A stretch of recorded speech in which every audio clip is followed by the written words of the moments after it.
Hello students, एक बार फिर से स्वागत है आपका मेरे यूट्यूब चैनल में। और आज हम पढ़ रहे हैं थर्ड हिंदी का 11th लेसन, जिसका नाम है मीरा बहन और बाघ।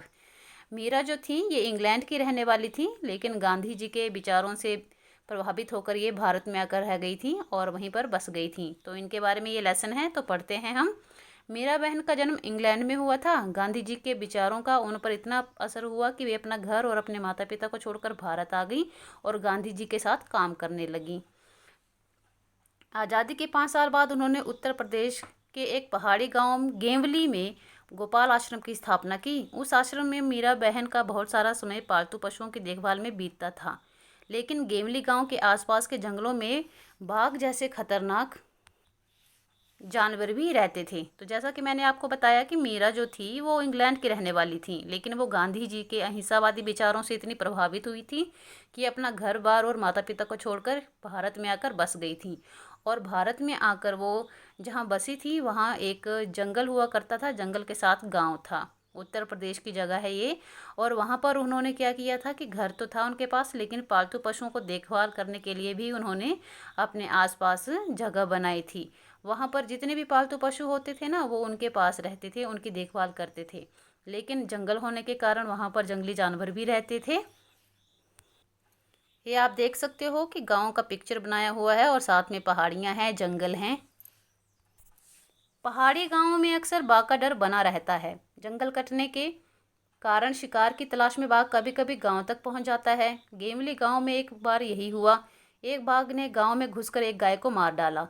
सुबह होते ही यह खबर पूरे गांव में फैल गई। गांव के लोग डरे कि वह बाघ कहीं फिर से आकर दूसरे पालतू जानवरों को और लोगों को शिकार न बना ले। गांव के लोग गोपाल आश्रम गए और उन लोगों ने मीरा बहन को चिंता बताई। तो क्या हुआ था कि एक बार एक बाघ ने एक गाय को मार डाला था, वहाँ के लोगों की पालतू गाय को। अब नेचुरली सी बात है कि जब जंगल कटेंगे तो जंगल के जो जानवर होते हैं वो गाँव में शहरों में आ जाते हैं। तो इसी डर से कि कहीं बाघ जो है आदमियों को ना मारना शुरू कर दे, वो सभी लोग मिलकर मीरा बहन के पास जाते हैं और बताते हैं कि ऐसा हुआ है। गांव के लोगों ने अंत में तय किया कि बाघ को कैद कर लिया जाए। उसे कैद करने के लिए उन्होंने एक पिंजरा बनाया। पिंजरे के अंदर एक बकरी बांधी। योजना यह थी कि बकरी का मिमी आना सुनकर बाघ पिंजरे की तरफ आएगा। पिंजरे का दरवाजा इस प्रकार खुला हुआ बनाया गया था कि बाघ के अंदर घुसते ही वह दरवाजा झटके से बंद हो जाए। शाम होने तक पिंजरे को ऐसी जगह पर रख दिया गया था जहाँ बाघ अक्सर दिखाई देता था। तो लोगों ने क्या तरीका खोजा बाघ को पकड़ने का कि एक पिंजरा बनाएंगे, उसके अंदर बकरी को बांध देंगे और जहाँ पर जो बाघ बार बार आता है वहीं पर पिंजरे को रखा गया था। बकरी की आवाज़ सुनकर जैसे ही बाघ पिंजरे के अंदर आएगा तो पिंजरे का दरवाज़ा एकदम से बंद हो जाएगा। जैसे एक ट्रैप होता है उस तरीके से उन्होंने वो पिंजरा बनाया था। ये पिक्चर में देखिए आप, महात्मा गांधी के साथ मीरा जी हैं। यह जगह मीरा बहन के गोपाल आश्रम से ज़्यादा दूर नहीं थी। रात बीती, सुबह की रोशनी होते ही लोग पिंजरा देखने निकल पड़े। उन्होंने दूर से देखा कि पिंजरे का दरवाज़ा बंद है। ये सोचकर वे बहुत खुश हुए कि बाघ जरूर पिंजरे में फंस गया होगा। तो रात को उन्होंने वो पिंजरा लगा दिया। लेकिन जैसे ही सुबह हुई सभी लोग जो है थे इकट्ठे होकर पिंजरे को देखने चल पड़े कि पिंजरे में बाघ बंद हो गया होगा और उनकी जो मुसीबत है वो ख़त्म हो गई होगी। लेकिन जब वे पिंजरे के पास पहुंचे तो क्या देखते हैं, पिंजरे में बाघ नहीं था। लोग चकित थे, बाघ के अंदर गए बिना पिंजरा कैसे बंद हो गया। लोग मीरा बहन के पास पहुंचे। लोगों ने सोचा कि गोपाल आश्रम पास में ही था, शायद इसलिए मीरा बहन को मालूम हो कि रात में क्या हुआ। पूछने पर मीरा बहन बोली, देखो भाई, मुझे नींद नहीं आ रही थी।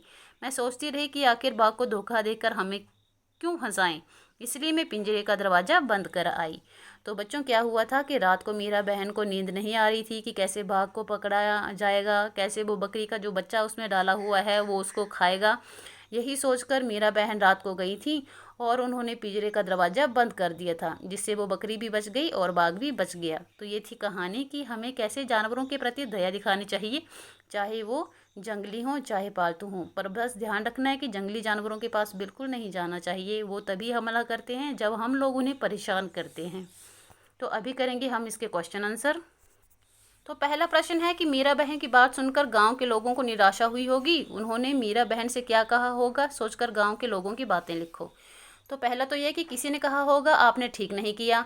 दूसरा होगा किसी ने कहा होगा कि ऐसे जानवर के लिए दया रखना मूर्खता है। और तीसरा किसी ने कहा होगा कि अब बाघ किसी जानवर या आदमी को ले गया तो उसकी जिम्मेदारी आपकी होगी। फिर अगला प्रश्न है कि कहानी में बाघ को खतरनाक जानवर बताया गया है। नीचे दी गई सूची में सबसे खतरनाक चीज तुम्हारी समझ में क्या है और क्या है? तो पहला है चाकू, बिजली, टूटा हुआ कांच और आग। तो मेरी नज़र में आग है, क्योंकि आग जब भी लगती है तो सब कुछ जला देती है, पूरा घर ही आग जला देती है। फिर इसका क्वेश्चन तो दूसरे का हमने कर लिया है। तीसरा प्रश्न है, गेवली गांव के आसपास के जंगलों में बाघ जैसे खतरनाक जानवर भी रहते थे। तुम्हारे हिसाब से नीचे लिखे जंतुओं में से कौन कौन खतरनाक हो सकता है, उन पर गोला लगाओ। तो भैंस, चीता, बकरी, कुत्ता, बिल्ली, चूहा, सांप, बिच्छू, कछुआ, केंचुआ, तिलचट्टा, कबूतर, भालू। तो मेरी नज़र में चीता, सांप, बिच्छू, तिलचट्टा और भालू हैं। अभी जिनके नाम पर तुमने गोला लगाया है वे कब खतरनाक हो सकते हैं, तो इसको एक्सप्लेन करेंगे हम। पहले है चीता, जब वो भूखा हो तो खतरनाक होता है। सांप, जब कोई चलते हुए उन पर पैर रख दे तो यह काट लेता है। बिच्छू, जब कोई इनके रास्ते में आ जाए। भालू, आदमियों से जब इन्हें खतरा लगे तब ये हमला करते हैं। और तिलचट्टा, ये गंदगी में रहते हैं और बीमारियां फैलाते हैं। अभी है इसका अगला कि चूहा पकड़ने का पिंजरा देखकर बताओ कि वह अपने आप कैसे बंद हो जाता है और एक बार कैद हो जाने के बाद चूहा। अगला प्रश्न है, चूहा पकड़ने का पिंजरा देखकर बताओ कि वह अपने आप कैसे बंद हो जाता है और एक बार कैद हो जाने के बाद चूहा उससे बाहर क्यों नहीं आ पाता है। तो उत्तर लिखेंगे, क्योंकि पिंजरे में बाहर से कुंडी लगी होती है। जब चूहा अंदर जाता है तो कुंडी अपने आप बंद हो जाती है। दूसरा प्रश्न है, गांव वालों ने बाघ को पिंजरे में बंद करने की योजना बनाई थी। किसी आजाद पशु या पक्षी को पिंजरे में बंद करके रखना सही है या गलत है? क्यों? बिल्कुल गलत है, क्योंकि आज़ादी सबको पसंद होती है। हमें किसी को भी पिंजरे में नहीं रखना चाहिए। अपने मन में सोचकर लिखो, ऐसा कैसे किया होगा? बाघ की खबर पूरे गांव में कैसे फैल गई? तो गांव की आबादी कम होती है तो लोग एक दूसरे से ज़्यादा मिलते हैं, तो इसकी वजह से पूरे गांव में बात फैल गई होगी।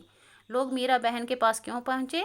क्योंकि वो कोई ना कोई हल निकाल लेती थी। पिंजरा बाघ के बिना कैसे बंद हो गया?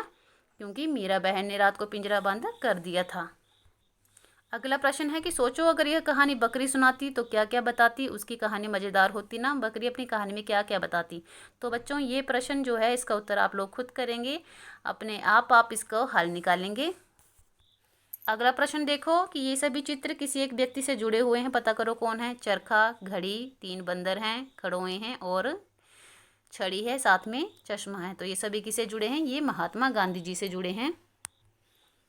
अगला प्रश्न देखो, बाघ, गाय, बकरी, हाथी और हिरण जानवर हैं। नीचे लिखी हुई चीज़ें क्या हैं?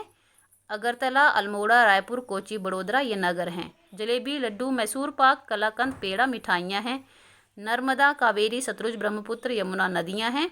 बरगद, नारियल, पीपल, चीड़, नीम पेड़ हैं। गेहूँ, बाजरा, चावल, रागी, मक्का फसल अन्न हैं। कुर्ता, साड़ी, फिरन, लहंगा, कमीज ये सभी वस्त्र हैं। अगला प्रश्न है स्टूडेंट, ये सभी जानवर हैं और उनकी बोलियां हैं, हमने उन्हें मैच करना है। तो भैंस रंभाती है, घोड़ा हिनहिनाता है, हाथी चिंघाड़ता है और बकरी मिमियाती है। शेर दहाड़ता है, गधा रेंगता है, गाय रंभाती है और कुत्ता भौंकता है। अब इसी तरह इन वाक्यों को ठीक करो, मतलब ये आगे पीछे लिखे हैं उनको ठीक लिखना है। धूप बैठकर ढोकला खाया, धूप में बैठकर ढोकला खाया।